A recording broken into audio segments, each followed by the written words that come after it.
and this might be Jeanette. Hey, Jeanette. Hi. Hi, we haven't quite started yet. I've just got everyone to turn their cameras off. We have Rachel, James, and Rebecca here, and we're just, there we go. We're all, and this might be Jeanette. Okay. Yes. I think I just need to have co-host features. Nat? Jack will have that at the moment, so. No, I think you can grant me co-host features as a co-host. Okay, I'm making you host now, Nathaniel. Awesome. And now you need to make me co-host, and then we can get going. There we go. Jeanette. All right, I'm going to turn my camera off. We'll start the webinar and we'll get kicked off in just a minute.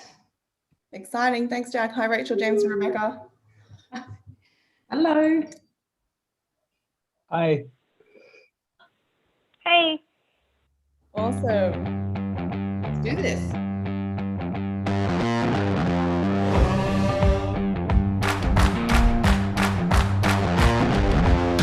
2, 3, now we're playing with the big boys. Gonna take it to the street, now we're gonna make a big noise. Gonna climb so high, now we're rising up. Are you ready now? Turn it up. Are you ready for this? Oh, I can see my name under big lights. It sure looks good to me. I'm coming up now, I'm ready for the big time. I'm gonna be hard to beat. Oh, I'm a hard act to follow, got a big reputation. Oh, hold on, hold on, hold on now. Are you ready for this? Are you ready for this? Are you ready for this now? Are you ready for this? Are you ready for this? There ain't no. Are you ready for this? Okay. Are you all ready for this? Welcome. Good morning, good afternoon. Welcome to HEX 5.6 Pitch Day. We are incredibly excited to be here. We've spent the last 2 weeks exploring tech and innovation in APAC. I'll be your host for today. My name is Jack Benstead. I'm the CXO of HEX. Behind the scenes, we'll have Nathaniel as well. But before we get going, I would like to do an acknowledgement of country. So our challenge is facilitated at the moment by a team working on the lands of the Wurundjeri and Bunurong people, and we wish to acknowledge them as the traditional owners of the land, as sovereignty has never been ceased. It always was and always will be Aboriginal land, and we'd also like to pay our respects to elders past, present, and other First Nations people from around the world who might be here today. So I would especially like to welcome to the stage our wonderful CEO and co-founder of HEX, Jeanette. Welcome. Hi, Jack. I've got a weird sense of deja vu. Like, I feel like we've done something like this before recently. But what a pleasure to be here and kicking off round 2 of HEX 5.6 pitches. This crew has been so amazing that we couldn't do all the pitches at once. So judges, you are in for a treat. I just want to say congratulations to everyone who's about to pitch. As I said previously, just have a moment, embrace those butterflies, and know that that's what happens when you're about to put something new, important, and personal out into the world. Don't ever sort of hold back on that. To our judges, welcome. I'm so pleased to have you, and thank you so much for your generosity and insights that are to come. And Jack, you're going to be a hostess with the mostess. Let's go again and break a leg, everybody. Make us proud. Make yourself proud. Absolutely. I've had a good run this morning, so let's keep it going for the next couple of hours before we can all collapse in a heap, because it has been an absolutely epic 2 weeks. So for those of you that know the program, this is a 2-week entrepreneurial innovation. It's like a sprint. We have had people come up with ideas over the course of 2 weeks. Some have gone from complete ideation all the way through to pitching. We've taken them through APAC, spent entire days in the Singaporean tech and innovation ecosystem. We've been around Korea. We've spent time in Hong Kong, in New Zealand, and of course, Australia as well. So we've had an amazing couple of weeks while also helping get some businesses from, very little or practically nothing to something here today. So very, very excited to see all the pitches. The way this is going to run is they're 3-minute pitches. There's 2 to 3 minutes of questions. We will be bringing them up to the stage so they can do live pitching. And this is also on our YouTube page at the moment. So I would absolutely like to introduce our phenomenal judging panel that we have now. And I've gone to the wrong slide. There's always one technical hiccup, isn't there? Here we go. This phenomenal judging panel presenting now. And no one saw that. Okay, so we have over to you, Rachel. We have Rachel Yang, who's a partner at Giant Leap. She's also on the board of Startup Vic. Rachel, what are you going to be looking for today with the pitches? Thanks for having me, everyone. I'm keen to hear the pitches and can't wait. I'll be looking for, in particular, a clear articulation of the problem. I think the core of a business is the problem that you're solving, and there actually being one, and the solution that you provide as well. So I'm looking for something really innovative to solve a really pointy problem, hopefully in the social or environmental space, being part of Giant Leap and Impact VC. So can't wait. Fantastic. Thank you, Rachel. In the middle here, we have James Crosby, who's been an excellent friend of HEX for a few years now. He's the CEO and founder of Fencor and dialing in from Singapore at the moment. Hi, James. Hi, Jack. Hi, everyone. Hi. And what are you going to be looking for from the pitches today? I second what Rachel has said in terms of, really needing to get that problem statement correct. But I'm also looking for really original ideas. And then also in the pitch itself, some good storytelling in terms of how to convey that pitch really and get the message across. Wonderful. Thank you so much, James. And also on the line for the first time as a judge for the HEX program, I'm hoping it's not going to be the last though, Rebecca Hall, dialing in on leave as well, so extra points to you. She's the Commissioner for Victoria for Southeast Asia for the Victorian Government. Rebecca, what are you going to be looking for today from the pitches?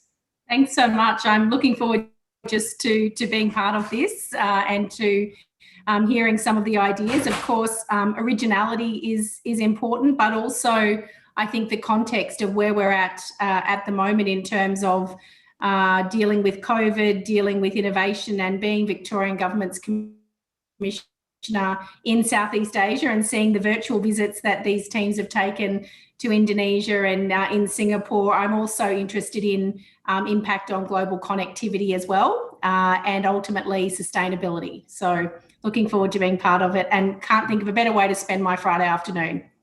Oh, fantastic. I think you're going to be incredibly impressed by the group coming here today, a super diverse group of people from not just all around Australia, but we also have some Kiwis and from Vietnam and from India dialing in. So very, very excited. I think that's about it. You're not here to hear from me. You're here to hear from the students. If judges are ready to go, I'm going to be bringing to the stage our very first people kicking us off round 2 for the pitches, HEX 5.6. Let's do this. Let's kick it off with Little Wallet. So Nathaniel, can I please have Kenji and Wei to the stage?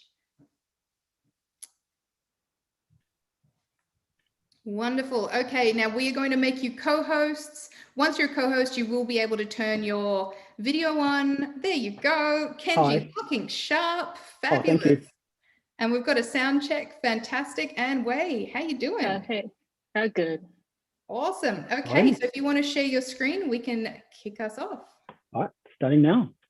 Fantastic. Share your screen and then I'll count you in. Sweet. Awesome. Are working? That is. Okay, so if I can get a thumbs up from the judges. Ready to go. Excellent. All right, over to you in 3, 2, 1, go. So raising kid is always a challenge. Hi, I'm Kenji, and this is Emmanuel, my middle child. He's cute, cheeky, but in March, Emmanuel brought all his savings in coins to school inside his socks. Managing 3 kids with money and chores is such a hassle. Cash is now filthy, a nuisance to count, and pocket money can be lost, stolen, or spent on a sugar rush. How can I raise my children to be smart with their money? With a solution that is fast, simple, give me insight into my kids' spending and finances, and help me with the chores at the tip of my finger. My co-founder Wei Chen and I founded this startup. We have created Little Wallet. Little Wallet is a kids-friendly e-wallet that allows kids to manage their allowance and parents to monitor and guide their kids' finance. We will focus on the prototype, their accounts, saving trees, and prepaid debit cards and wearable bands. We'll look at the savings where kids can check their transactions, payments, and create saving goals. Secondly, kids can plan out and see how much each goal costs. Lastly, kids can choose either the cards or a wearable MFC bands to connect with their accounts and pay. Our target market is double income Australian families aged from 27 to 40, children from the age of 8 to 16. And we found out in our survey that 80% of the people wish they knew more about managing their money before becoming financially independent. And most of them agree that early financial literacy should be a priority in school and at home. But we have competition in this market with a potential market of 900,000 families with apps such as Springy and Zap in Australia offering similar features, and Australian banks affiliates and overseas pocket money app entering this market. Our competitive advantage lies into the parental compounding interest and parental loans. Also, that will create better habits for kids. Our band is waterproof and customizable, but our focus is on the my focus is on the UX and UI, exclusively designed to service all users, big and small. We decided to provide multiple subscription plans to fit each parent's financial backgrounds. As parents find the app helpful, they can pay to increase their plans to access more valuable features. So our main marketing strategy is through YouTube advertisement, email marketing, and social media ads. As someone with a technical background and creating website and app from scratch, I have experience to create a native app and regarding the deployment process. And as a business bachelor and a parent, I am driven to raising my children to be money savvy. Our next step is to crowdfund capital to implement our MVP for EB testing. But in the future, we're planning on offering a kids smartwatch as a new way to pay and connect. To achieve that, we are looking for a connection, mentors, and partnership into the fintech. Our mission is to raise money savvy children with lessons that we carry on to the future. That's it. 3 minutes, bang on the dot. Well done. Okay, now I'm going to have to, James, surely as someone from a fintech background, you've got a couple of questions here. Rachel and Rebecca, I'll open it up to the floor. Who would like to ask a question of Little Wallet? Thanks, James. Over to you. Yeah, so one thing you emphasized in terms of your USPs is the UX experience. So have you actually, in terms of your competitors, have you seen their platforms and their apps, and have they got a UX UI issue at all? Or so yes, so our research, I just downloaded all the apps that was out there available for Australia. So Springy is the one that is the main one used here in Australia. Also Rooster Money and other ones, but most of them still use manual entry for recording the chores. So if they have a chore, they have to manually enter the chores. They still have to monitor all that process in the background. So they still have to use the app. So I think what we could implement our UVP is to just automate all of that. So I've already have a preset of chores added to it. And also I think the journey of the kids within the app, having photos to foolproof that exchange, so parents can just check straight away. I mean, that's where we want to go with it. Okay, and I think that brings us to time. Great question. Well done, Kenji. Well done, Wei. This is amazing. You've kicked us off. What a phenomenal way to start. So well done. You can have a sigh of relief now. We're going to put you back into being an attendee, and we'll be bringing our next founder to the floor. So thank you, Wei Chen. If you want to stop screen share and just hang out for 2 seconds while we kick you back to being an attendee. I believe next up we have Billy Breeze to the floor. So let's give our judges just 2 seconds. Judges as well, anything you put in the notes, we will be handing over to the students. So if you have any, great points, questions, please feel free to put it in there, and we will be giving that to all of our founders here today as well. So just for your reference. Now, Billy, I can see you. Do you want to do a quick mic check? Yeah, just 2 quick things. I've been having a few internet issues, so if I drop out, I might have to come back and do a few things. And it is purely coincidental that Kenji and I have used the same template in back-to-back presentations. So. Oh, well, it looks pretty different to me. Different colors, and no one can tell. Yeah, exactly. All right, Billy. Well, I will get a thumbs up from Rebecca, Rachel, and James when you're ready to go. Awesome. Okay, Billy, I am going to be resetting and it's over to you in 3, 2, 1, go. Welcome, everyone. I'm William, the CEO and founder of Feedback. I know from personal experience the frustration of putting in hours practicing free kicks and penalties and not being able to see measurable growth. I also know I'm not alone, and amateur football players around the world face the challenge of a lack of quantitative information and feedback on their practice sessions, wasting time and effort. In fact, from surveys and interviews of 20 amateur football players, we found 60% of respondents described their training sessions as somewhat effective or less. However, 85% of respondents stated the importance of feedback, and every respondent expressed that having feedback and quantitative data would be beneficial to training but had no way to measure it. Here at Feedback, we are offering the solution. Imagine being able to see real-time quantitative feedback on statistics like shot and passing power, spin, and accuracy, or even being able to view replays of your own and professionals' practice sessions. With Feedback, all of this is possible. The first part of the solution is the Feedback Connected Football, which uses internal components such as a gyroscope and accelerometer to provide accurate data about speed and spin. On screen now, you will see an example of the information provided to users through the Feedback app. Through the use of the Connected Football and the AR tech within the app, I'm told the power, spin, and accuracy of my free kick based on the virtual target. The app also offers social aspects, with users being able to view replays from top performers on the leaderboards, creating a social, competitive, and gamified training experience. The total available market is 250 million players worldwide. The serviceable available market is 1.1 million Australian players, and the obtainable market is estimated to be 300,000 players. There are 3 main competitors for our product. Dribble Up uses an AR phone app to track a ball for the use of dribbling skills only. The MyKicks app uses AR tech again to track the effectiveness of penalties, but not other scenarios. And the Adidas Smart Ball was a similar concept to the Connected Football, but has since been discontinued due to pricing. Our revenue model focuses mainly on direct-to-consumer sales of the Connected Football at $75 per unit, but also has a secondary revenue stream coming from the freemium app model to unlock the social aspect as an ongoing source of revenue. Our marketing plan focuses on using the existing football community and influencers such as the F2 or free kickers to create content on the product for viral marketing, with social media and a website to aid the customer journey from awareness to conversion. I'm the sole founder of Feedback, and for me, it is a passion project very close to my heart. I'm heavily involved in the football community as a player and a fan, connecting me closely to both the problem at hand and the potential customers. Now that you've seen what Feedback has to offer, I'm looking for a mentor to help guide me towards bringing the product to market and connections in the manufacturing and software design industries to help get the first prototype into the feet of our testers. If you're interested, please feel free to scan my QR code and connect with me on LinkedIn. Thank you. 3 minutes, bang on the dot, Billy, and pretty good with the old internet bandwidth there. So no major technical issues. Well done. Do we have a question for Billy, for James, Rachel, or Rebecca? Rachel. Yeah, I've got a question. Yeah. Great. Well done, Billy. Great pitch.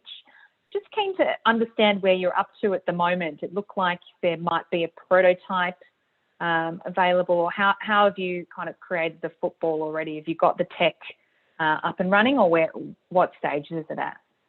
Yes, that's very much in the ideation phase at the moment. As Jack said, I was one of the people who came from ideation to this point in the 2 weeks, but that's what I'm looking for in my call to action, is to get some people on board to try and build the first prototype. I've got a great question. Rebecca, over to you. Yeah, congratulations. That was where my brain went to as well in terms of manufacturing as well. Are you thinking of local manufacturing in Australia, or you're open to global opportunities? Looking at the APAC region, we've looked at these past 2 weeks. The economies of scale are a lot better for manufacturing overseas in countries like China, and that's where I've looked for manufacturing sources so far. Okay, great. And great. I would love to help you in your call to action. Thank you. Not me, but I will love to help out, make some connections. Oh, thank you.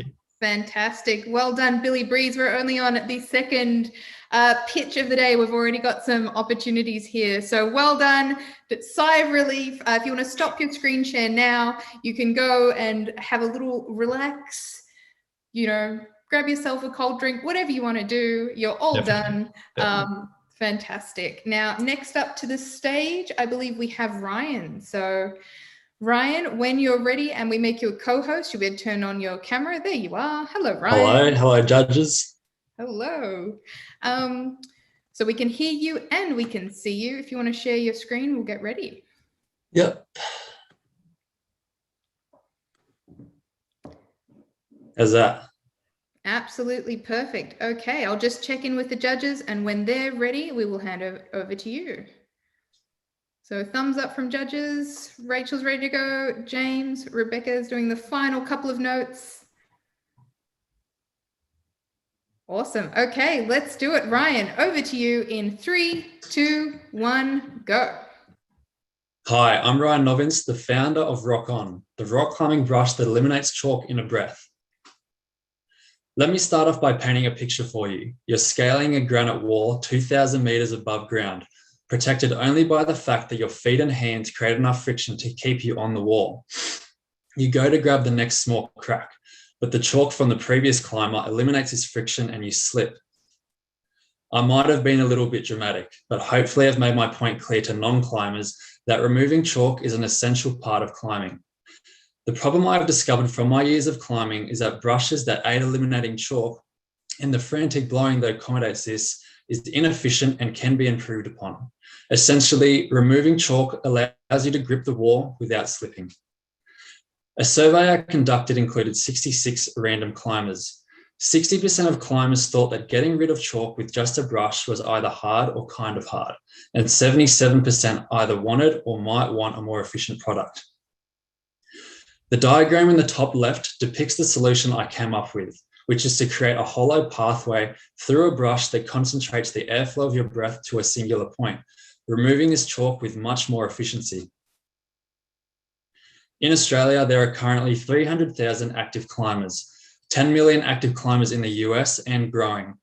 And there is expected to be a boom in climbers after the sport is introduced in the Olympic Games for the first time, especially in Australia, as evident by our massive sporting culture. Brushes can be purchased for $1.50 off Alibaba, and we estimate that brushes will cost up to $5 each with our unique design. Brushes on the market sell for upwards of $15 and upwards of $39 for niche brushes. We believe that we could sell each Rock On brush for $25 based on our market research, leaving us a profit of $20 per brush without incorporating other factors. We want to start off by selling direct to consumers from an e-commerce model. We will market our product using social media and influencers. This is important as we are targeting this younger age group of 23 to 30 as gathered from our survey that uses social media a lot. And lastly, we want to transition into selling into retail. In 2022, we want to produce our own hangboards, which are used for training purposes. By 2023, create our own chalk bags and sell one of our products in retail in 2025. Our core value at Rock On, as well as the climbing community at large, is sustainability, which is why we will only use renewable products, use only soft bristles which preserve rocks for future generations, as well as by donating 10% of our earnings to the World Sustainability Foundation. My team consists of me, my brother, my dad, the Novinces.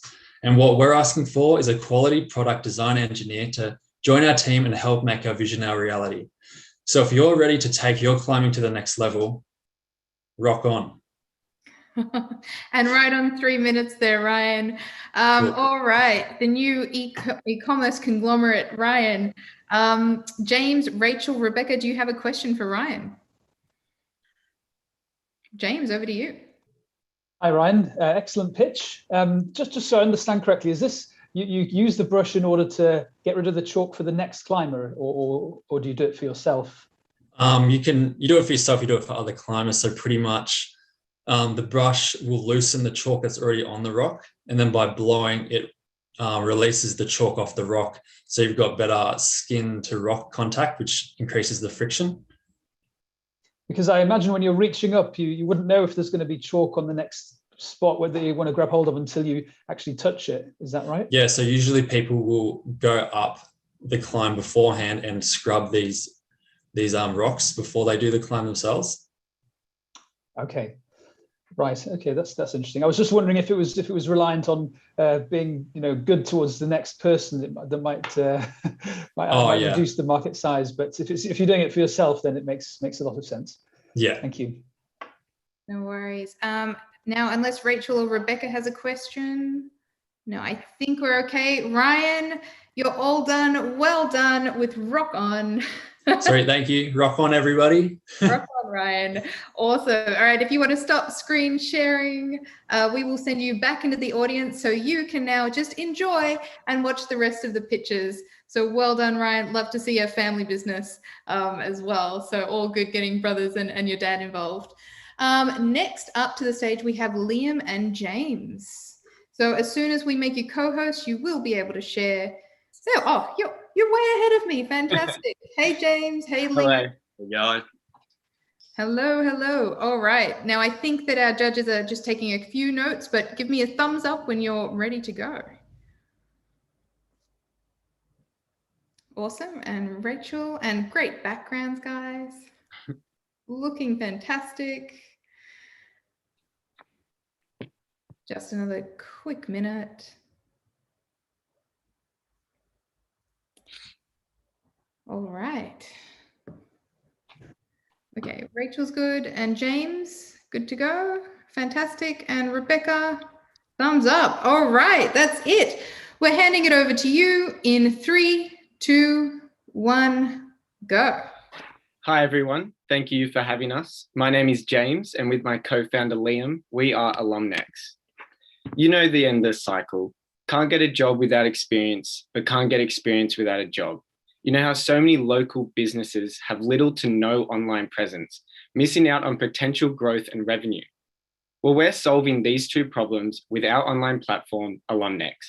In fact, students will be able to complete digital marketing and design jobs for small to medium businesses around the world, all while gaining experience, building a portfolio, and most importantly, getting paid what you deserve.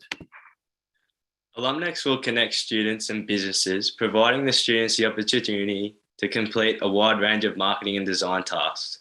This allows small to medium businesses to receive high quality marketing work at a competitive rate and potentially build long-term relationships with these students, even leading to employment. On Alumnex, users will have a profile where they can see their jobs, portfolio, payslips, and due tasks. The job board is broken up into specific categories where businesses post the jobs they want completed. They are then able to choose from all the students that have offered their services to their job listing and pick the most suitable candidate based on their portfolio and price. The more experience a student gains, the more they are able to charge. If a business is particularly happy with the work of a student, the partnership program gives students a chance to earn monthly income through a subscription paid by said business. The portal is the main communication channel, including text, audio, and video calls. I bet you didn't know, in America, 39% of small businesses hadn't executed any marketing initiatives. Also, in Australia, 40% of unemployed young Australians, like ourselves, attributed their struggles to a lack of work experience. From our pilot survey of students and SMEs, 77% identified Alumnex as a platform they would find beneficial. We also gained some great insights from real students and businesses. Alumnex has multiple revenue streams. These include 15% commission on all completed jobs, 20% commission on all partnerships, as well as revenue from non-invasive on-site ads and boosted job listings. Liam and I have personally experienced this issue, hence why we're so passionate about Alumnex and how it can revolutionize what it means to build a career in digital marketing. We're both currently in our final year of study at the University of Newcastle and are developing our own portfolios through placements and involvement in small businesses. Just like our users, we'd like to gain more experience. So we're asking for a web engineer and innovation mentor to take Alumnex to the next level. Thank you for listening. All right, Alumnex. Well done, Liam. Well done, JD. I also loved the call out there, so very much appreciate it. So James, Rachel, or Rebecca, who has a question? Rebecca, over to you. Yeah, I have a question. Congratulations. Great presentation and pitch, and indeed a very big problem and only growing, I think, during COVID, but also opportunity in terms of remote working and the fact that we know every small business would need this. So just talk to me about how you plan to target small businesses and what's the value prop for them. Yeah, well, we've spoken to a number of small businesses, including agencies as well, to get their perspective, which saw like they've seen digital marketing as a growing essential part of the modern business environment. And as you said, recent developments with COVID have kind of shown that if you don't have an online presence, you can ultimately fail if you're just relying on traditional marketing methods. And where will you find your small businesses? You're going to have no problem finding students, right? Or digital marketing? Well, yeah, you can use like university clubs and universities and digital marketing to gain students. With businesses, we will probably have to utilize those traditional marketing methods because that's where they're finding their people. Great. And I think, Rachel, you had a bit of a question there too, if you wanted to jump in. Yeah, great work on the pitch. Just curious as to why employers might use this platform as opposed to like a Seek or other jobs platforms. I noticed you had the portal there. What would make them use this over the other platforms?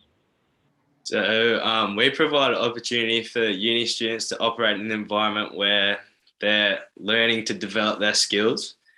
Other competitors are really solely for professionals or to create like unfair competitive atmospheres between the amateurs and professionals. So we would be based solely to develop student skills, and it would, basically a student platform rather than anyone else. Great, fantastic. And I think that's time as well. So well done, James. Well done, Liam. You can go and breathe a sigh of relief now. Hang out in the audience, just enjoy the rest of the show, and fantastic work. Incredibly impressed with that beautiful deck as well. So we have one more presentation before we head to a short intermission, just a chance to grab a coffee, a glass of water, have a stretch. So we have Rachel, and then we will be having a short break. So I see Rachel has been brought to the stage now. You've just been made a co-host, so we should be able to see you. Hey, Rachel. Hi. Hi, great. So we can see you and we can hear you. So when you're ready, if you want to share your screen. Perfect. Thank you. Is that working? Just give it 1 second. I'm sure it will be here in a second. There we go. All right, we see your screen, we see you, and we hear you. So as soon as I get a thumbs up from the judges, we'll be ready to go. So James is good to go, Rachel's good to go, and Rebecca. Okay, Rachel, over to you in 3, 2, 1, go. Good afternoon, everyone. My name is Rachel, and I'm the owner of Rachel Kayla Designs on Etsy and the founder of the Eco Puff.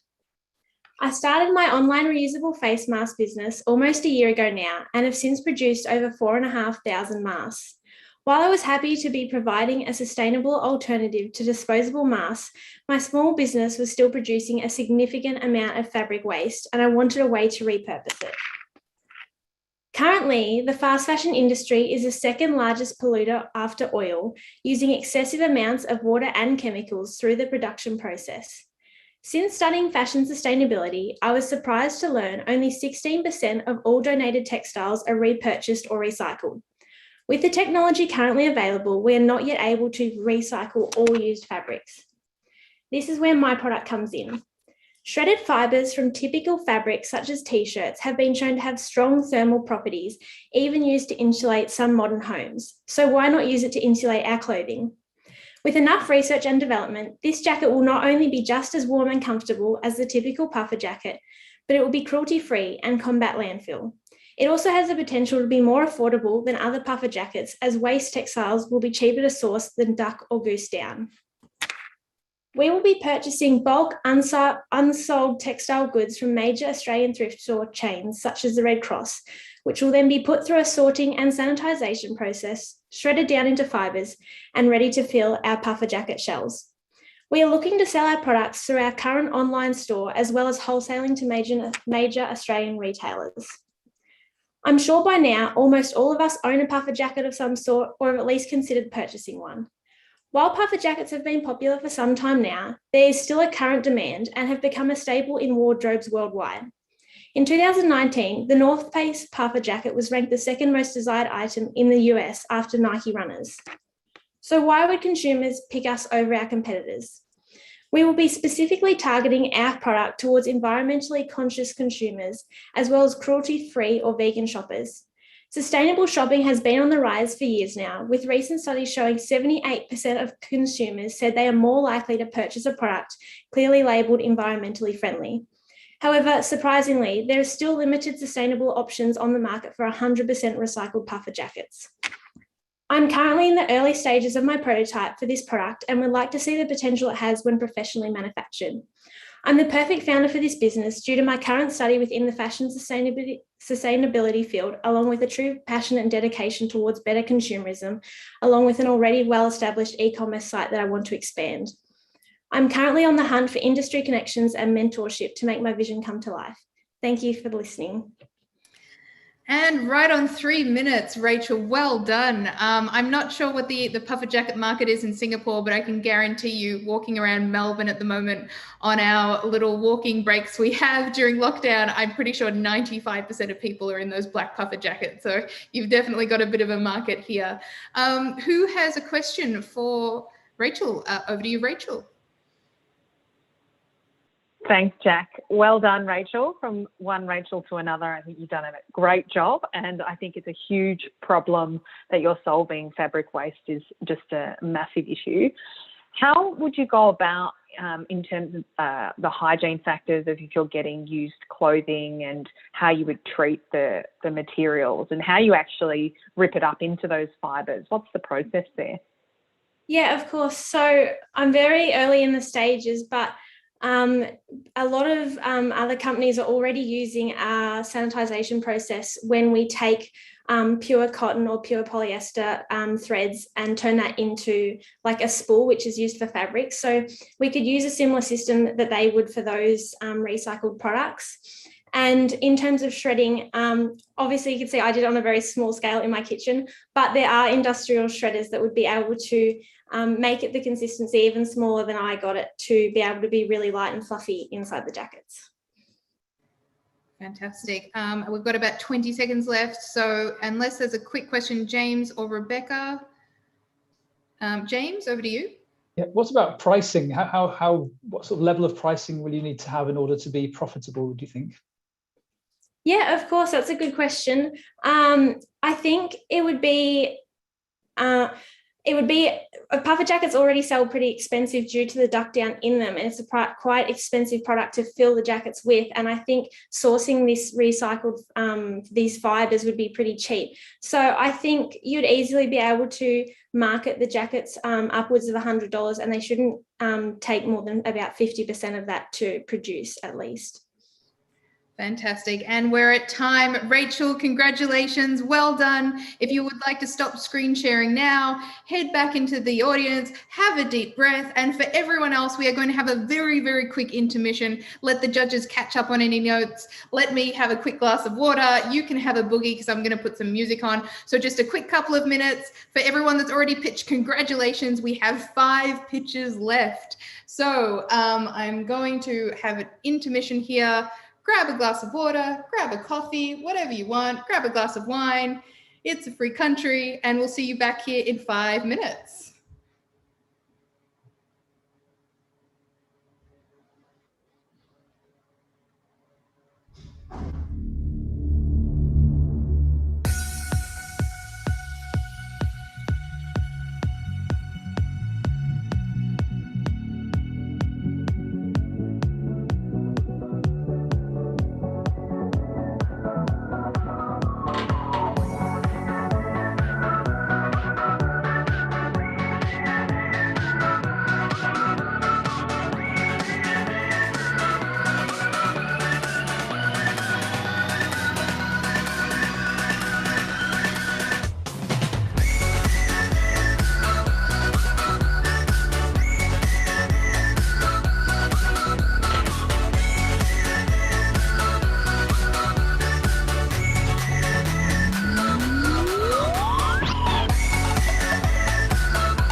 Okay. All right. Hello. Welcome back. Let me just put my camera on. Here we go.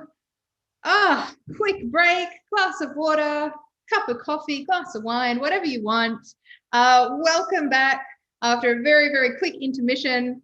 We are here, if you're just joining us, either on this webinar or on our YouTube channel, we're HEX. We are bridging the gap at the moment between innovation and entrepreneurship and education. We love supporting a diverse range of founders, and we have a whole group of wonderful founders here today to pitch to you. So this is the 5.6 cohort coming here to pitch to you. We have some excellent judges on the line, and let's get through to our next 5. So Nathaniel, if you're back from a super quick break, could we please have our next Hexie, or soon to be Hexie, to the stage, Maria and Basma, here to talk about your mentor. So Coming right up. there we go. Excellent. Basma, I can see you. Hello. Background. And Maria, there you are. Hi. Fantastic. All right. So if you want to share screen, we will get going with the second half of round 2. Awesome. Okay. We're good to go. Rebecca, Rachel, James, thumbs up from you. Fabulous. Okay, Maria and Basma, over to you in 3, 2, 1, go. Good afternoon, everyone. My name is Maria, and I'm accompanied by Basma. We are the co-founders of Your Mentor, and we aim to shape the future of the youth. As you all might have seen, high school students often face difficulties in choosing their career path. Statistics state that 80% of students change their major at least once before they graduate, and some even go on to change their degrees as they are not aware of career verticals, job opportunities, and future prospects while they're initially choosing their degree. This is because they lack proper career guidance during high school, which leads them to make uninformed career decisions. Since I have faced this issue myself, I decided to solve this problem for everyone else. Your Mentor is the one-stop solution to all these problems. We provide a 2-stage mentorship program that aims on discovering and building overall skills while choosing a career that the students are genuinely interested in. This solution is a group mentoring program which would be delivered either online or in person depending on the current work scenario. The length of the programs would vary from 2 days to a fortnight depending on the industry partners we have for each specific program. During the stage 1 of our program, we would focus on the identification and enhancement of skills while encouraging teamwork and peer-to-peer learning, as these are essential skills that students require in the future. In In stage 2, we would have industry-specific mentorship programs that would give students the opportunity to apply their skills and abilities to real-world projects and experience the industry. We would love companies like Google, Salesforce, or CSIRO, or the Australian government to sponsor us for this stage of our program. Now I pass on to Basma. The primary target market for your mentor is year 11 and 12 students. In 2020, there were close to 1.7 million of year 11 and 12 students in Australia, which is a huge target market. Furthermore, the secondary education sector is worth $1.4 million in Australia. Our main source of revenue would be through program fees and industry partnerships. However, we will also be focusing on government grants. Our programs are affordable and less than half of the market price, as they will be subsidized with the help of industry partners. This will also provide equal opportunities for all students. The two-stage will enable students to get in-depth guidance at one place. Maria and I are very passionate about helping students and have ample experiences working as mentors with high school students. We both have the right skills and technical knowledge to make this a reality. We are supported by UTS startups and Hacker Exchange. Our ask today is not monetary. We would like the support of industry mentors, and we would love you to sign up as mentor for our program using the link. And we will be in touch once the program has been launched. This concludes our presentation, and we are now open to any questions that you may have. Okay, well done, Basma and Maria. Do we have any questions from James, Rachel, or Rebecca? I know this is something that we're very passionate here at HEX and love to support and see this coming through. So Rebecca, Rachel, or James, just unmute yourself if you have a question. Rachel, over to you. Well done, Basma and Maria. I think this is a huge problem and one I hear a lot about. Great to see you tackling it. Just wanted to understand what the partnerships might look like in more detail. Have you thought about the business model, the value proposition to the partners that would pay, and how you'd approach kind of making revenue off those partners, and also who else would pay for the product? Yeah, so I can take that one. We've spoken to a few people in the industry and a few mentors that would love to be a part of this program. We want this program to be helping students, so we want it to be more of a social cause. So a lot of different organizations like to be involved in different social causes that contribute to UN goals. So organizations like to partner with social causes just so that they can get the name out there. So a few of the people that we reached out to were happy to collaborate with us and be mentors for our program. And we are planning to reach out to governments as well. The basic aim of the program would be the organization would be providing mentors, and we would make the program for them. And just a component would be designed by the mentors and us combined. So it's not a profitable business, to be honest. It's more of a social impact, but we would also be charging schools that partner with us in this program, so the burden is not on the students. And we're obviously not going to make it in loss. So that's how we would have the schools pay for it. So this is one of the examples that we've set up for the stage 1. So per student, they would have $100, which is pretty reasonable according to the current market rate, where we've seen our competitors charge a very high rate. We are at time. I'm sorry to cut you off, Maria, mid-sentence. And well done in having your, oh, here's my slide I prepared earlier. So that's awesome. Fantastic. Well done, Maria. Well done, Basma. If you'd like to stop sharing screen now, you are all done. You can relax, enjoy, head back into the audience to support our last few. So well done kicking us off on the second half. Now to the stage, I believe we have Jaden and Stephen here. And excellent, we can see your pitch. Now we're just going to make you co-host. And we're zooming in slowly on you guys. Looking sharp though, in suits and in the same place. My goodness, in this day and age, phenomenal. Okay, so we can see you and we can see your pitch. Do you want to do a quick sound check? Can you hear us? Can you hear us? Is that okay? Yep, all good. Perfect. All right. So as soon as I get a thumbs up from the judges and then a thumbs up from you, we can get going. So judges are good to go. All right, Stephen, Jaden, are you good to go? Ready? Yep. Fantastic. Over to you in 3, 2, 1, go. You don't knock down a heritage building. You maintain it for a future generation to enjoy. Why don't we do that with last generation's performance vehicles? This is a problem that I've been facing. My name's Steve. I've had an 8-year career in the automotive industry. I'm a passionate enthusiast, but I'm also environmentally conscious. This is Jaden, my co-founder. My name is Jaden Robertson. I'm an innovator and entrepreneur, a government specialist with a big focus on sustainability. The problem we face today is that new vehicles lack emotion and they lack distinction. Older vehicles are becoming less sustainable and less reliable, and parts are becoming harder and harder to come by. Although we do have a solution to this, and that is by converting last generation's performance cars into EVs using the latest technology. And this is just an example of our website of one of the builds. How are we going to do this? We are going to convert supplied vehicles or source a desired vehicle for the customer. We're going to maintain that relationship with a customer care subscription service. We're going to build a community and a lifestyle experience surrounded by our brand.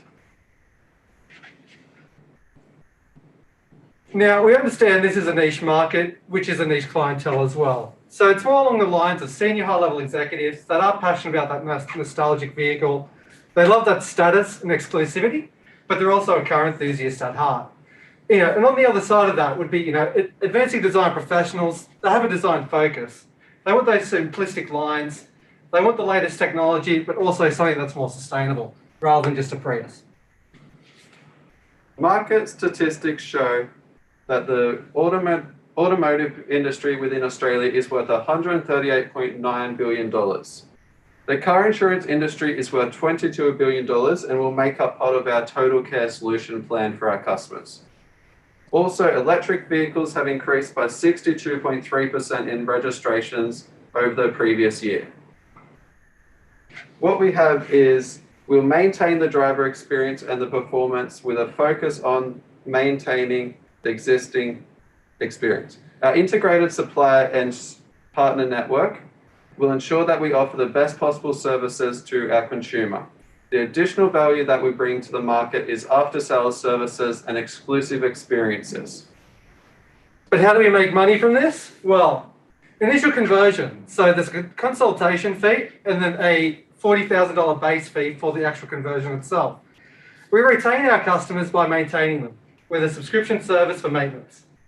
We also get revenue from media and content generation on YouTube.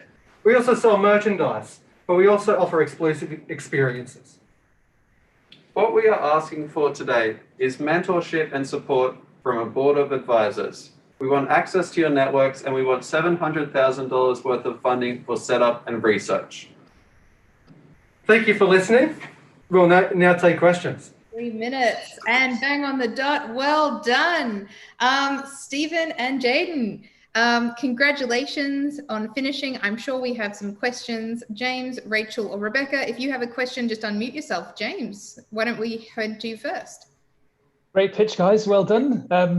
I was wondering about the competitive landscape, maybe in Australia. Are there any other people operating there that are doing similar things? Well, yeah, so I've actually got a slide in here, but it did skip it for us. But essentially, there are a couple of converters locally, which is like a couple of those there, the DIY kits, other workshops and stuff like that.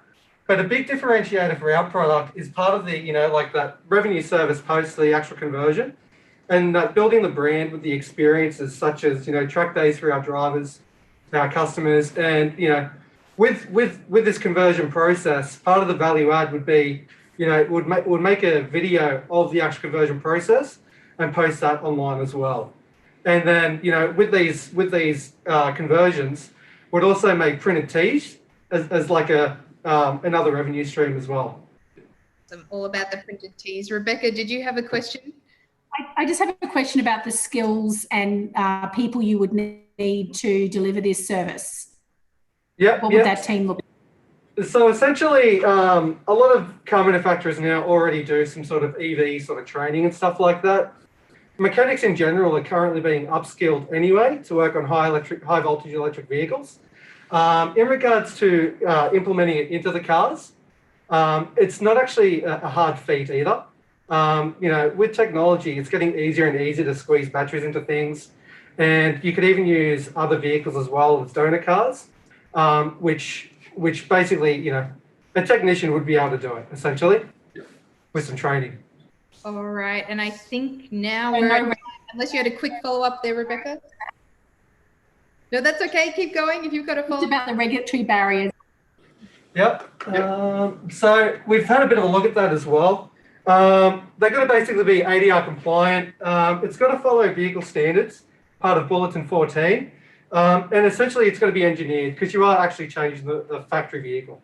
All right, that's got to be it, guys. I always, I mentioned the last pitch. I always love, here's the slide I prepared earlier for your questions. So fantastic work. And it's good to see that you were both able to be in the same place at the same time while giving the pitch too. So well done, Stephen. Well done, Jaden. Sigh of relief now. I'm sure there'll be a couple of cold beers in the afternoon too.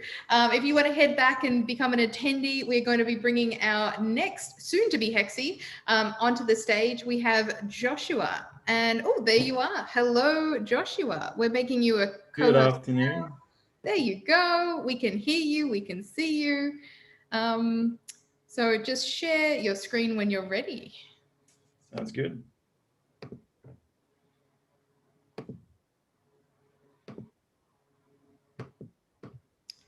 Okay. Hold up. Oh. And present. Here we go. There we go. All right. Fantastic. And as soon as I get a thumbs up, I think Rebecca's furiously writing for the last one. I know it's pretty quick here. It's all about the lightning round. We don't allow a lot between pitches, so it's a tough job. I'm sorry. All right, Rebecca, Rachel, and James are ready to go. Joshua, thumbs up from you. All right, thumbs up for me. All right. Good afternoon. In 3, 2, 1, go. Good afternoon. I'm Joshua Castle, and I'm the founder of Blue Symbiosis. And we want to help oil and gas companies begin the sustainability journey.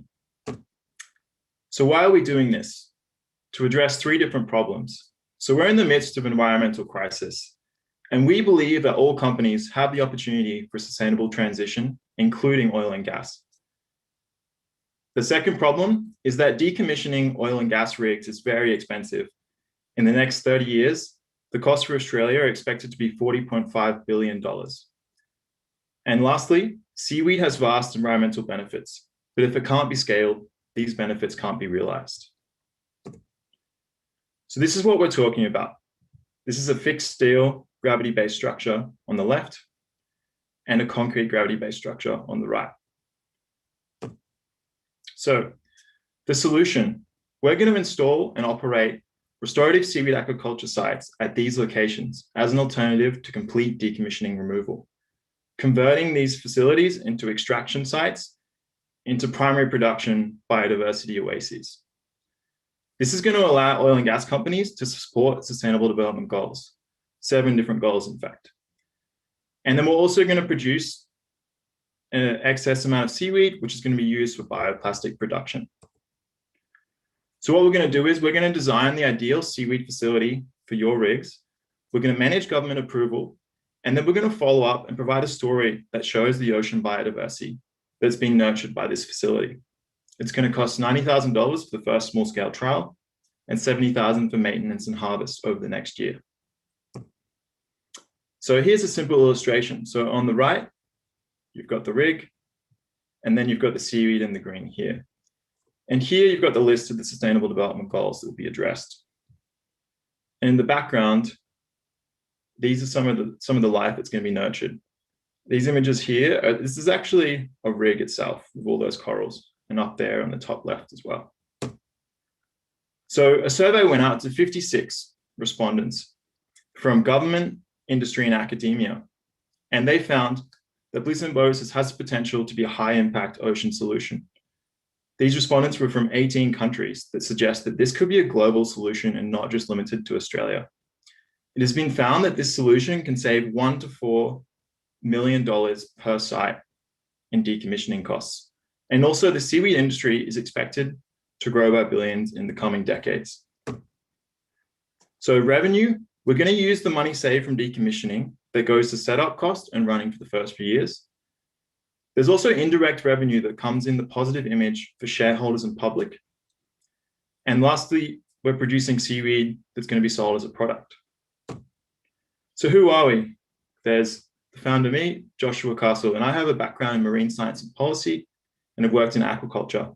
Matthew is a hydrodynamic engineer, and Laurie is currently working for the UN, and she's a lawyer advisor. Thank you. We're Bliss Symbiosis, and we're helping oil and gas companies begin the sustainability journey. All right, just got that last sentence in there. Well done, Joshua. Do we have any questions, Rachel, James, or Rebecca for Joshua? Rachel, over to you. Well done, Joshua. It was great, and I think a really interesting problem you're tackling. Just wondered, of the 56 people you surveyed, how many were in the oil and gas industry, and did you test that willingness to pay on their side? So I couldn't test that assumption. That's what I'm working on now. So we've got some numbers here.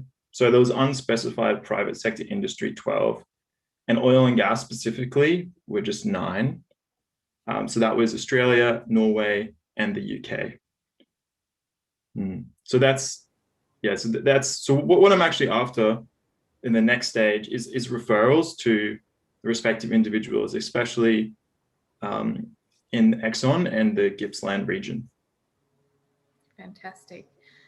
James or Rebecca, do you have any questions for Joshua? Rebecca.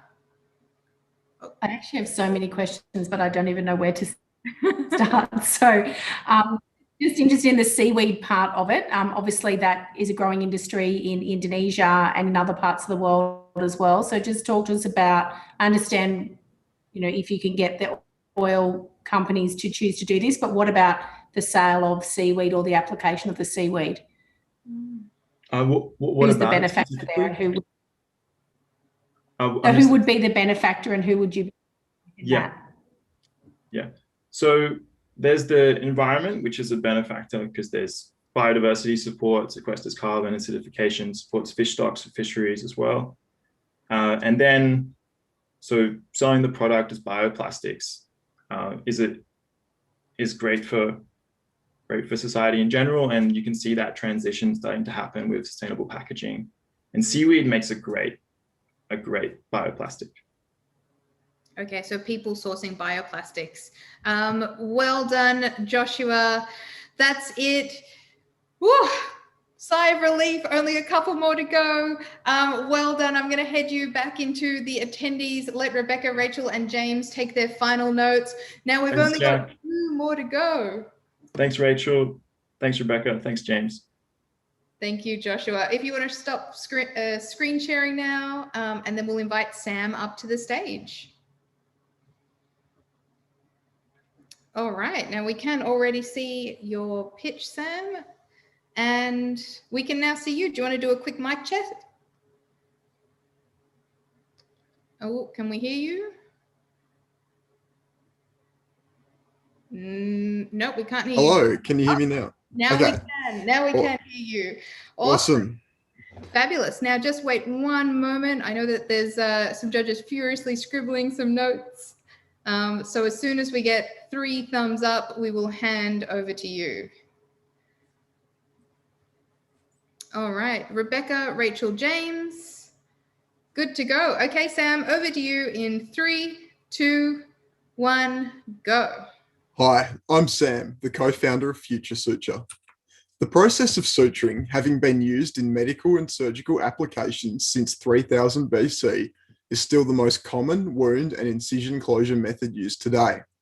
While a lot of surgical advancements have been made in the past 5,000 years, modern suturing is still a delicate and time-consuming process that relies on the expertise and steady hand of a surgeon. In surgery, time is money, with the average costs associated with running and operating theatre being between $37 and $150 per minute. Any time saved is money saved.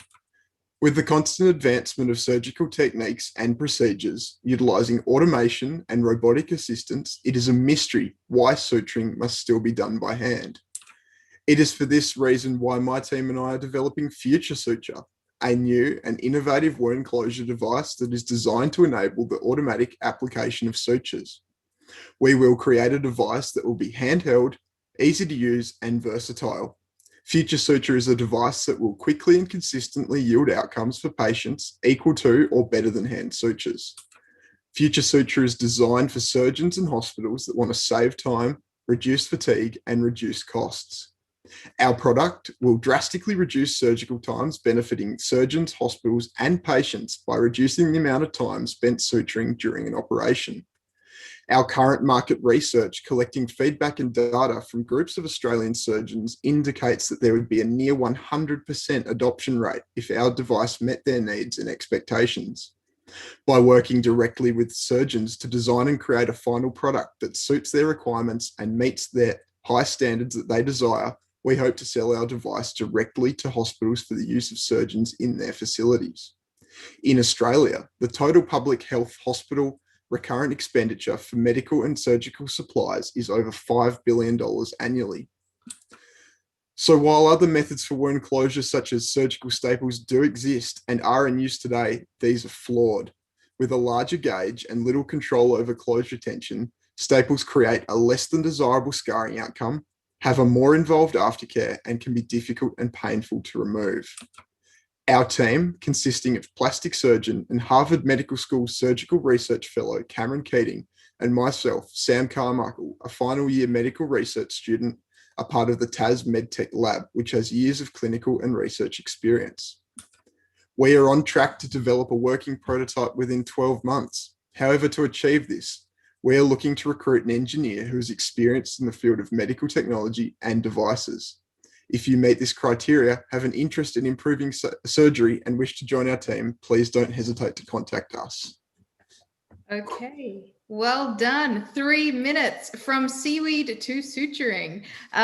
Rachel, Rebecca, or James, who has a question here for Sam? Surely one of us has gone through some pretty bad stitches over the past few years. Could be improved. Rachel, over to you. Thanks, Jack. Well done, Sam. Thanks for the presentation.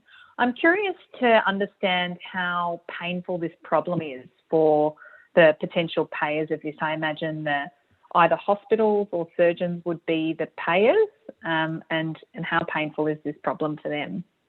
Yeah, for sure. So in Australia, at least, hospitals pay for all of the sort of surgical equipment, whether that be consumables or large pieces of tooling on behalf of the surgeons. And then the time that is spent actually doing the operation, that is often reflected back onto the patient themselves. So they have to pay for the extra anesthetics that they're taking up in that time and the extra time of the surgeon. So overall, it actually saves time for all parties involved.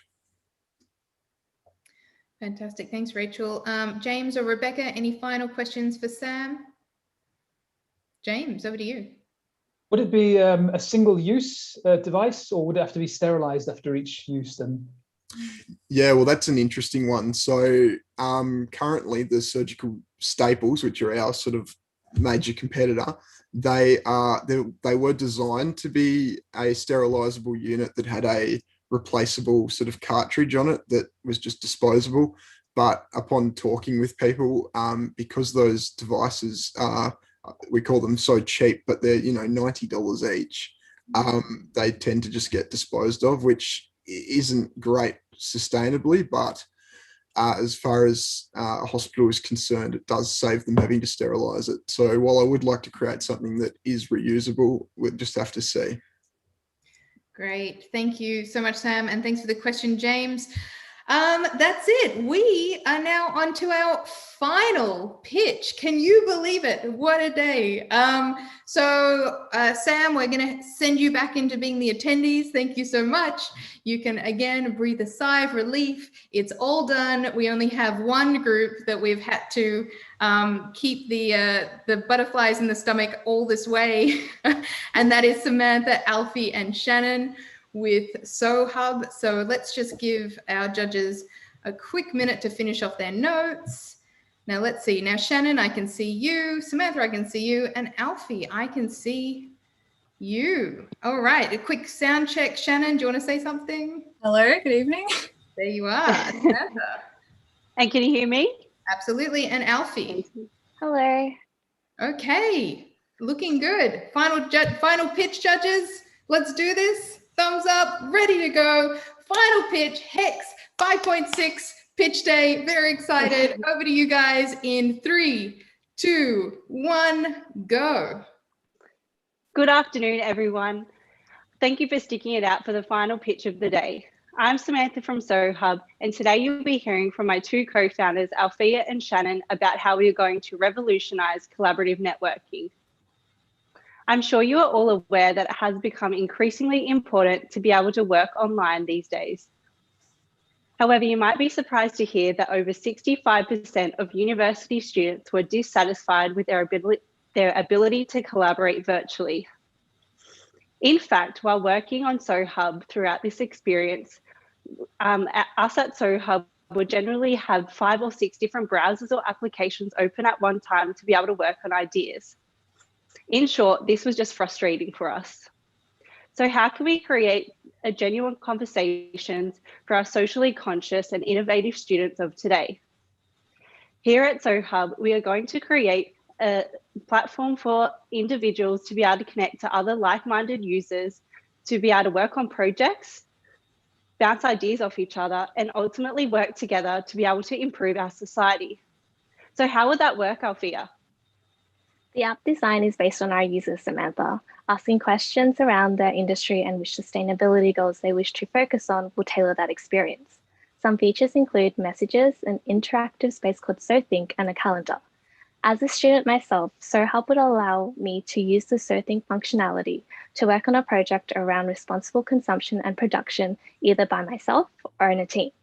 I can save the discussions and the hard work completed to then share it through a message thread. But the connection doesn't stop there. In messages, I'm able to introduce peers with similar passions, as well as access and share projects, or even decide to decline or accept a reminder. The calendar is to share, create, and promote events at my will. I'll pass it over to Shannon. Thank you, Alfia. Our business model is focused on creating a strong foundation that we can then scale into the future.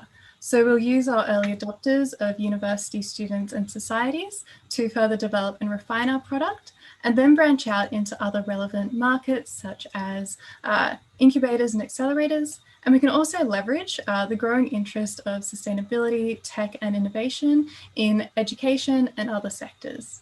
For our revenue, we're going to concentrate on accessibility for students in order to more easily attract our initial users whilst having some form of cash flow in.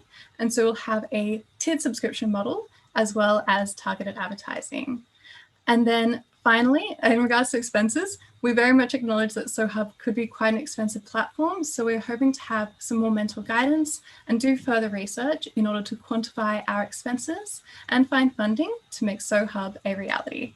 Thank you for your time. All right, and just on 3 minutes, that's it. Fantastic, well done. I'm sure that there's some questions. James, Rachel, Rebecca, who has a question for SoHub? Rachel, over to you. Well done. Great work and great way to finish the day.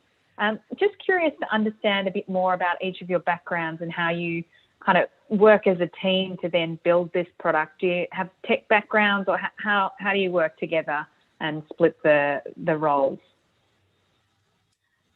Sure thing. We have a great balance, I think. I come from a business background. I've run a society of about 60 students before, so I'm very well aware of like the issues of collaborating. Alfie, did you want to go over your experience? Yeah, so I am a Apple, Mac OS and iOS technician, so I do understand the hardware and software of that ecosystem, as well as I'm studying a Bachelor of Information Systems at UTS, so I'm able to read and understand a bit of the code. So I guess in terms of our development, I'll be able to support in that space. So I'll pass it over to Samantha. Hi, I'm currently studying a Bachelor of Business in Entrepreneurship and Innovation, majoring in marketing. I've also managed a team of 40 people in the past as an assistant manager at a restaurant. And I've also am currently writing a blog based on the sustainability goals. So that's our team in a nutshell. Wow, and what a team to finish on. So unless there's any final questions, if there is, just give me a wave. But I think that might be it. Ladies, congratulations. You've held on this long throughout the day. You're all done. You've finished off with what a wonderful presentation and just an amazing looking slide deck too. So well done. We are going to send you back into the crowd. That is it. All of our pictures are done. I'm going to steal away these judges into another Zoom room. So judges, if you could quickly have a look at the chat. I'm putting in a Zoom room there. You'll be able to see it into the chat. So you'll be leaving this webinar, heading into a Zoom room. We'll do a bit of judge deliberation, then we'll come back and we'll do a final wrap up and a few thank yous, and then we will announce the winner. So judges, if you would like to head on into that other Zoom room. For everyone else, just sit tight. We're having a quick intermission. I'll play some music and we'll be back in a few minutes. So judges deliberations. I'm sharing my screen. Here we go. All right, we'll be back soon, everyone. Thank you. One,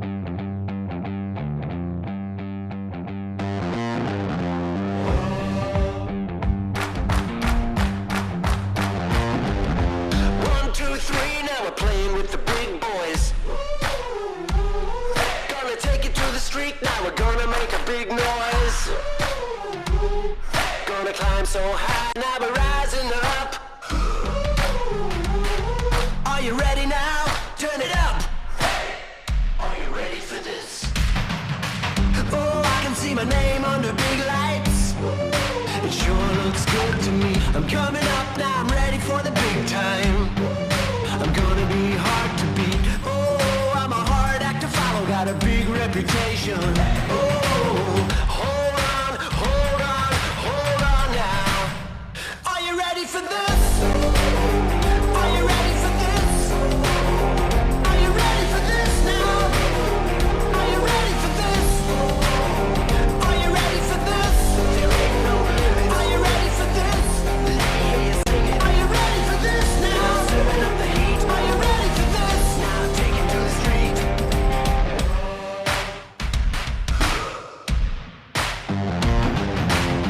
You ain't seen nothing like this now. Let me hear your hands clap. It's my time, I'm back on my feet now. I'm taking on the world. I never miss a beat, that's the way I roll. You can watch me doing it. Hold on, hold on, hold on now. Are you ready for this? Are you ready for this? Are you ready for this now? Are you ready for this? Are you ready for this? There ain't no limit. Are you ready for this?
in the cage. Feel the trouble, hit the game. It's the final countdown. Oh, it's the new age.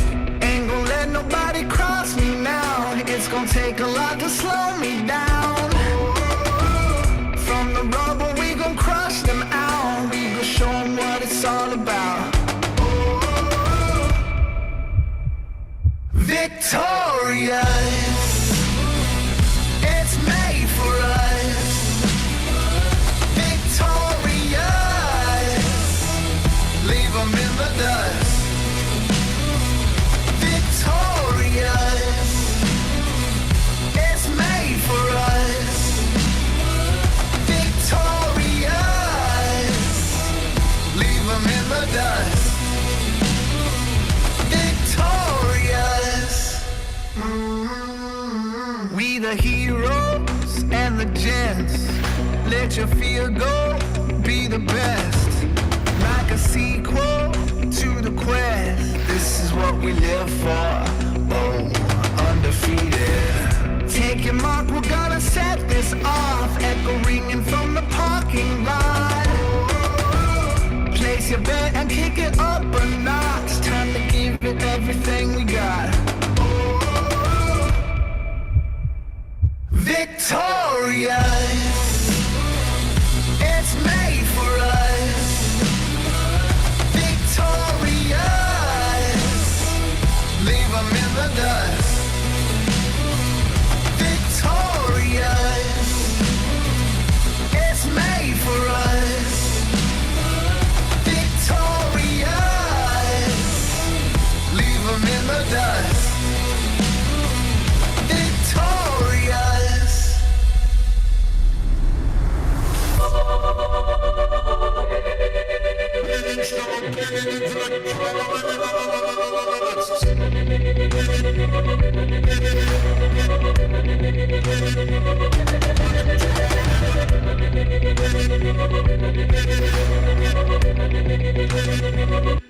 Victorious. It's made for us. Victorious. Leave them in the dust. Victorious. It's made for us. Victorious. Leave them in the dust. Victorious.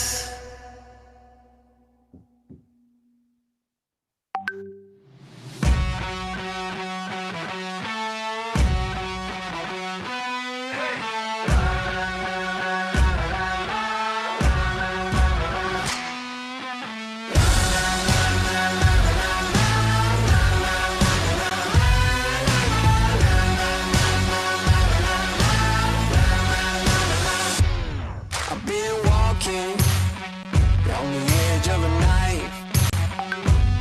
I've been waiting for this all my life. I feel it in my veins, feel it in my blood. You know I can't stop till I'm good and done. I'm gonna push it harder, gonna climb up higher. It's like I just can't miss. I was made for this. I show the world I'm stronger. Prove it to 'em I'm a fighter. I can't help but win. I was made for this. I was made for this. I was made for this.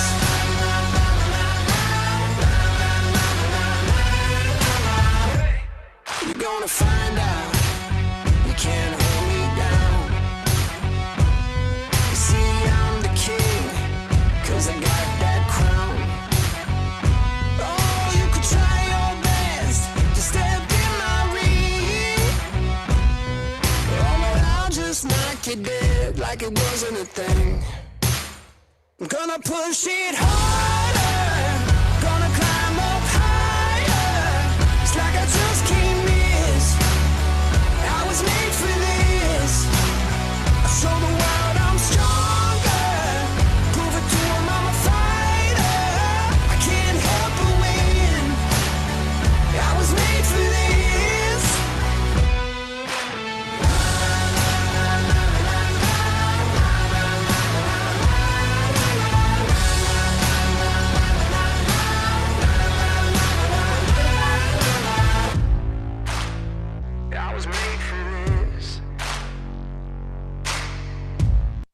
I'm seeing some judges coming back into the room now, which could only mean one thing. We must have a winner. So our judges, we are just going to make you co-host. You'll be able to share your screen. And then I think we've got one more judge to come back in, but we're back up and running. My goodness, what a couple of weeks that has been. Nathaniel, if you could please make our judges co-host so that they can share their screen, that would be excellent.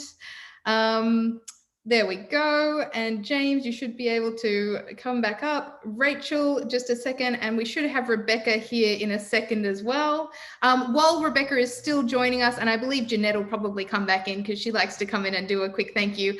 I just want to reiterate what a massive couple of weeks this has been. For some people here, we have gone from the point of ideation all the way through to pitching. We have literally taken an idea out of nowhere. We've made amazing friends. We've traveled to 5 different countries. We have done everything from rapid prototyping to pitch workshops to, oh my goodness, can you believe AR and VR workshops, everything else under the sun. So it's been an absolute back-to-back schedule for 2 weeks. Very, very little sleep. In fact, I know that there's at least a few people here that were up late chatting on the Slack, including our fabulous CEO, Jeanette, who I believe is back now.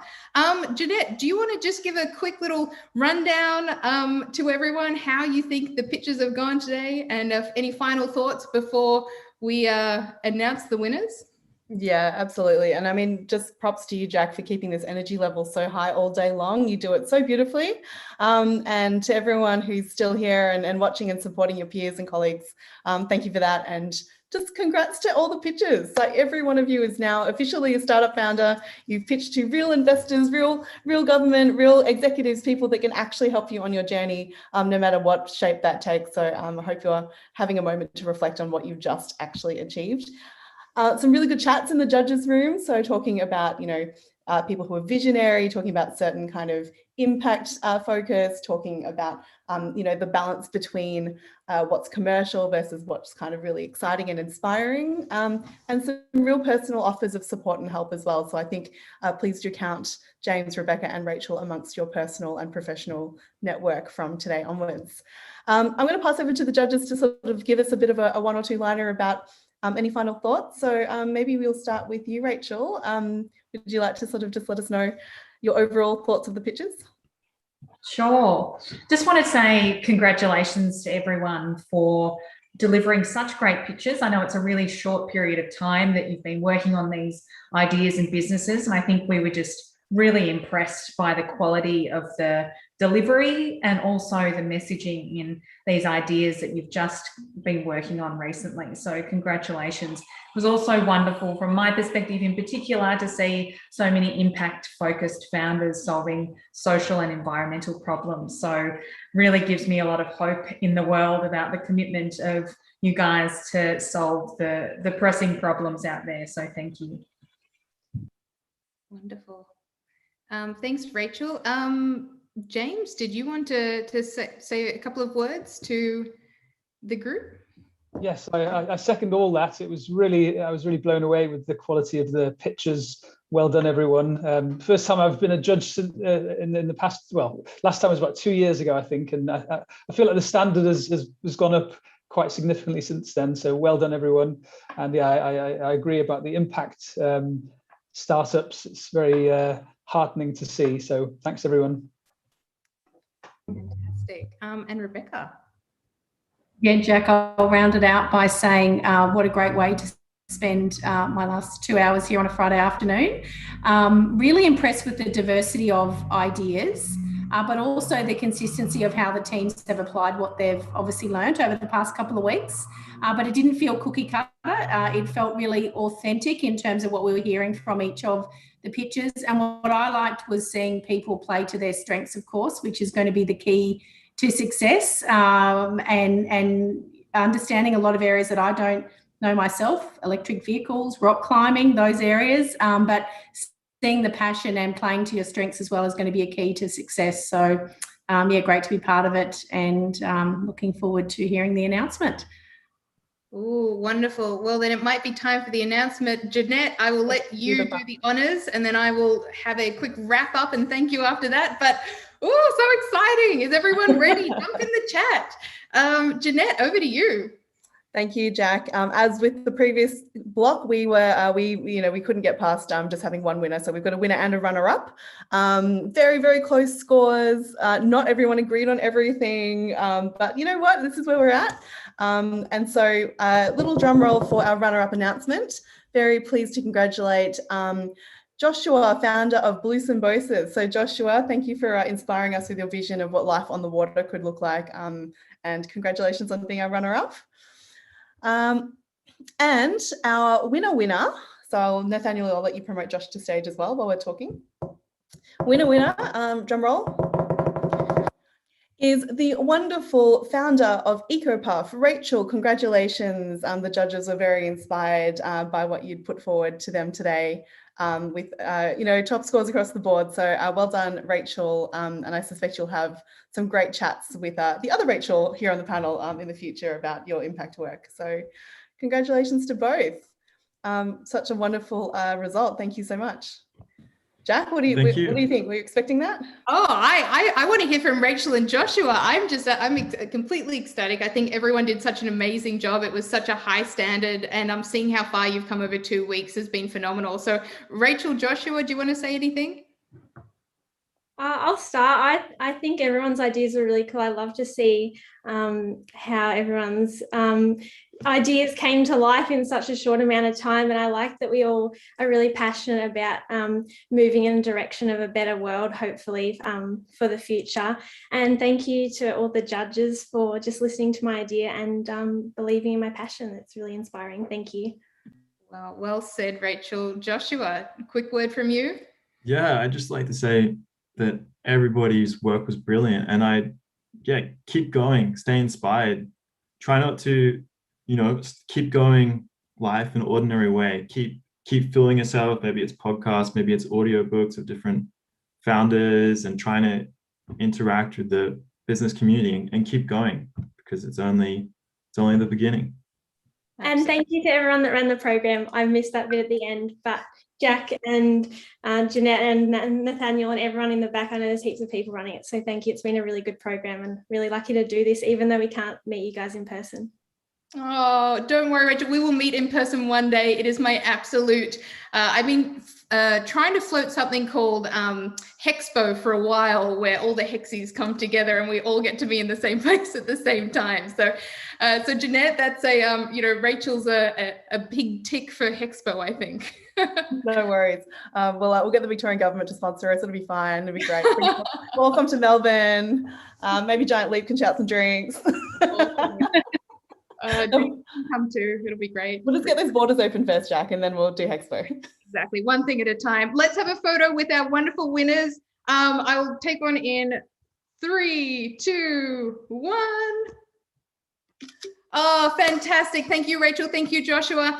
And while I am thanking people, I would especially like to thank everyone that's made the last couple of weeks possible. It has been a huge couple of weeks. In fact, it's been a huge year. This time last year, we hadn't run a program for credit virtually. And the things that we have achieved in such a short period of time, I am so incredibly proud of this team.